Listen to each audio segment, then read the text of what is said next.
So finally guys আমি এখন আছি বাগলুঙে। মুক্তিনাথ থেকে টোটাল 102 কিলোমিটার অফরোড করে, মানে রীতিমতো অ্যাডভেঞ্চার করে আমি বাগলুঙের একটা পেট্রোল পাম্পে ওয়াশরুম ব্রেকে দাঁড়িয়েছিলাম। আর এখানে আমার সঙ্গে একটা ইন্টারেস্টিং ঘটনা ঘটেছিল, দেখাই তোমাদেরকে। তো ইনি হচ্ছেন মিস্টার রাই, আর ওনাদের গ্রুপের নাম হচ্ছে অফরোড নেপাল।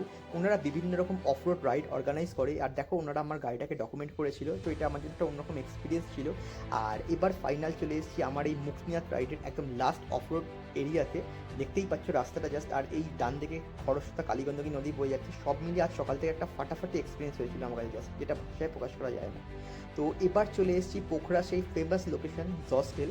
হ্যাঁ, প্রথম থেকেই আমার এখানে থাকার ইচ্ছে ছিল, বাট যাওয়ার সময় আমি থাকতে পারিনি। আর এটা আমার কাছে এতটা এক্সাইটমেন্ট কেন, চলো দেখাই। তো এটা আমার রুম ছিল, তো চলো একটা রুম ট্যুর দিয়ে দিই ছোট্ট করে। So this is the reason, মানে এটা হচ্ছে ডোম, যেটাকে ডরমেটরি বলে। এই রুমটায় টোটাল 6 জনের অকুপেন্সি ছিল। আর এইটা আমার প্রথম থেকে থাকার ইচ্ছে ছিল। আর ওই নিচের বেডটা আমি পেয়েছিলাম, আর এই 6 নম্বর লকারটা আমার ছিল। আর এবার চলে এসেছি একদম লাস্টের সেই ডিনার সেশনে।